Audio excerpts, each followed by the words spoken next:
अब फिर आगे श्राद्ध के समय आसोज का महीना, तो जिस तिथि को कोई घर का सदस्य मृत्यु को प्राप्त होता है तो हमारे धर्म गुरु वो तिथि नोट कर लेते हैं। आसोज के महीने में अमावस्या से लेकर पूर्णमासी तक उस किसी भी तिथि को मृत्यु होती है तो उस दिन विशेष कार्यक्रम करते हैं, श्राद्ध निकालते हैं। और सबसे पहले क्या करते हैं, वो बनाकर भोजन ऊपर रखते हैं छत पे, और उसी समय कौवे आकर खा जाते हैं। तो वो क्या कहते हैं हमारे धर्मगुरु, देखो भोग लग गए तेरे पिताजी, हो सकता कौवा बन रहे हो। अरे भले आदमियों, गति कराने लगे थे, कौवा बना के छोड़ दिया। ये है इनके साधन।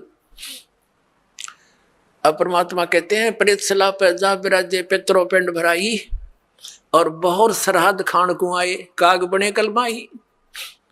आगे क्या बताते हैं, जय सतगुरु की संगत करते सकल कर्म कट जाई, अमरपुरी पर आसन होते जहां धूप ना छाई। अब क्या बताते हैं, जय सतगुरु की संगत करते सतगुरु मिल जाते तो ये सारे कर्मों तो पीछा छूट जाता, ना श्राद्ध निकालने, ना भूत बनना, ना कौवे और पशु की योनियों में जाना।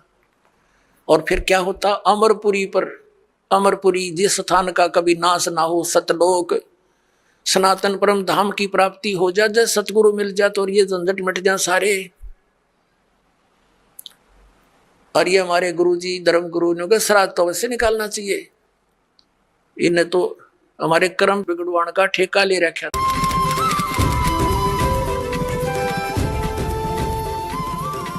अब वेदों में इन श्राद्ध आदि कर्म कांड का निषेध है, और गीता जी में निषेध 9वें अध्याय के 25वें श्लोक में स्पष्ट किया है, भूत पूजने वाले भूत बनेंगे। ये देखिएगा, श्रीमद् भगवत गीता, गीता प्रेस गोरखपुर से प्रकाशित है, जयदयाल गोविंद का इसके अनुवादक है। ये है अध्याय नंबर 9, श्रीमद् भगवत गीता, श्लोक नंबर 25।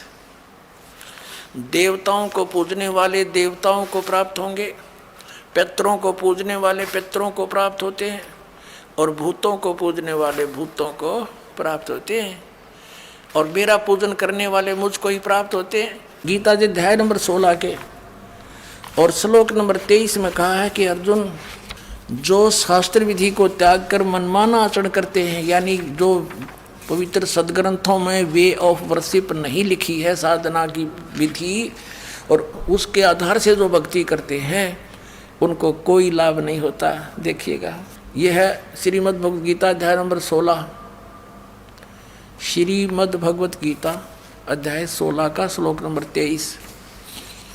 जो पुरुष शास्त्र विधि को त्याग कर अपनी इच्छा से मनमाना आचरण करता है, वह न तो सिद्धि को प्राप्त होता है, न परम गति को, और न सुख को ही। 24वें श्लोक में 16वें अध्याय के में कहा है, इससे तेरे लिए कर्तव्य और अकर्तव्य की अवस्था में जो कर्म करने चाहिए भक्ति के, जो ना करने चाहिए, शास्त्र ही प्रमाण है, किसी की दंत कथा पर विश्वास मत करना।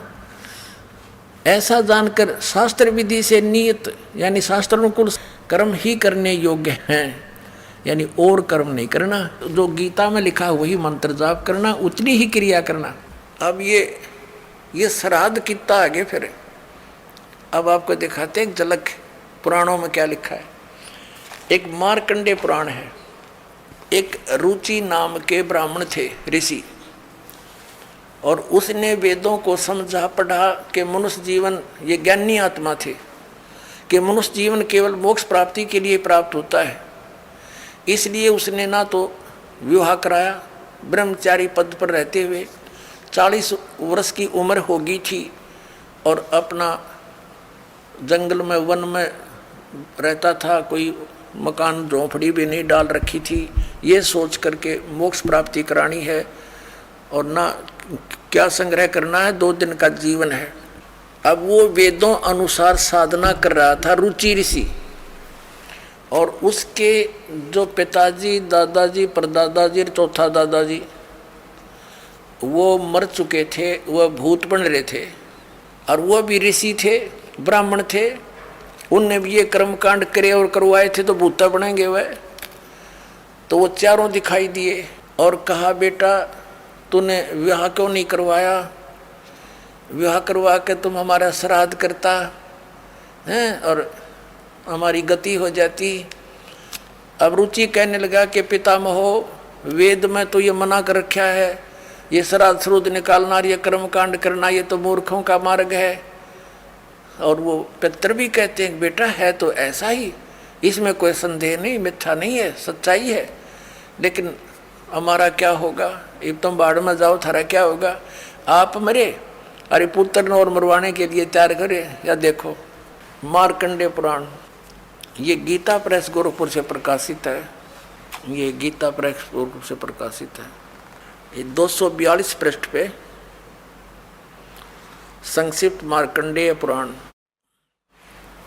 रोच्य मुनि की उत्पत्ति कथा। मार्कंडेय जी कहते हैं कि ब्राह्मण, पूर्व काल की बात है, प्रजापति रुचि ममता और अहंकार से रहित इस पृथ्वी पर विचरते थे। उन्हें किसी से भय नहीं था, वे बहुत कम सोते थे। उन्होंने न तो अग्नि की स्थापना की थी न अपने लिए घर ही बना रखा था। वे एक बार भोजन करते और बिना आश्रम के ही रहते थे। उन्हें सब प्रकार की आसक्तियों से रहित एवं मुनिवर्ती में रहते देख उनके पितरों ने उनसे कहा, ये देखिए चारों आगे भूत बन रहे, ये देखो ये रुचि ऋषि है, ये इनके पहले बने हुए वो पंडित जी सारे भूत पूज का भूत बन गए। अब ये दिख गए इसने सारे इकट्ठे। पितर बोले बेटा विवाह स्वर्ग और अपवर्ग का हेतु होने के कारण एक पुण्यमय कार्य है। ये तो इन पितरों के वचन हैं, ये तो पितरों के वचन है जो अपनी सलाह दे रहे हैं। अब देखना उसे तुमने क्यों नहीं किया। ग्रस्त पुरुष समस्त देवताओं, पितरों, ऋषियों और अतिथियों की पूजा करके पुण्यमय लोकों को प्राप्त करता है। वह सभा के उच्चारण से देवताओं को, शब्द से पितरों को तथा अन्नदान, बलि, वैष्णदेव आदि से भूत आदि प्राणियों एवं अतिथियों को उनका भाग समर्पित करता है। बेटा हम ऐसा मानते हैं कि गृहस्थ आश्रम को स्वीकार न करने पर तुम्हें इस जीवन में क्लेश पर क्लेश उठाना पड़ेगा तथा मृत्यु के बाद और दूसरे जन्म में भी क्लेश ही भोगना पड़ेगा। रुचि ने कहा, पितरगण, परिग्रह मात्र ही अत्यंत दुख एवं पाप का कारण होता है तथा उसे मनुष्य की अधोगति होती है, उससे मनुष्य की अधोगति होती है। यही सोचकर मैंने पहले सित्री संग्रह नहीं किया।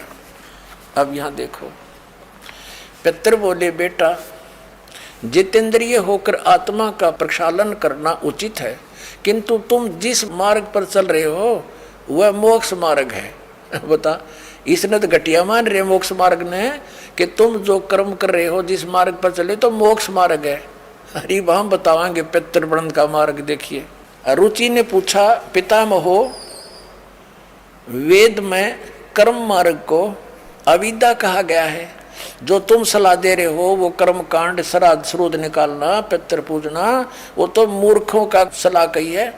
फिर क्यों आप लोग मुझे उस मार्ग में लगाते हैं। पितर भी कहते हैं, पितर बोले यह सत्य है कि कर्म को अविद्या ही कहा गया है, इसमें तनिक भी मिथ्या नहीं। फिर थारा सिर बच गया, फिर क्या रह गया बता भाई। ये हमारे पुराणों में लिखा है।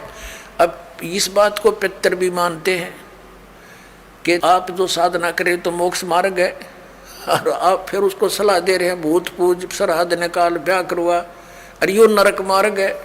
और आप भी मानते हैं कि आप जो मार्ग अपना रहे हो तो मोक्ष मार्ग है।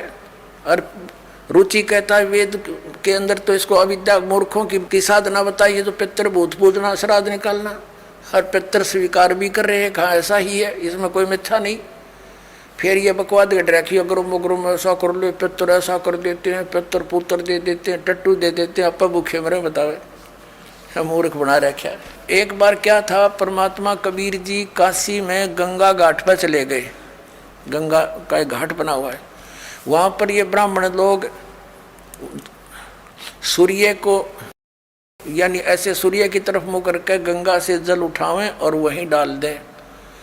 कबीर साहब बढ़कर उसमें गंगा में घुटनों पानी में और ऐसे नौकरन लगे गंगा के जल को पटरी पर फेंक रहे पूरी स्पीड तक। अब वो सारे पंडित जी अपना काम छोड़ कर कबीर साहब की ओर देखने लगे। कहने लगे वो कबीर ये क्या कर रहा तू? कबीर जी बोले आप क्या कर रहे हो? मैंने ना पूछा, तुम क्यों पूछ रहे हो मेरे से? पहले आप बताओ आप क्या कर रहे हो? कि हम अपने पितरों को स्वर्ग में जल भेज रहे हैं। ये हम यहाँ जल डाल रहे हैं ना, ऐसे मंत्र बोलकर ऐसे सूर्य की तरफ मुँह करके, ये वहाँ स्वर्ग में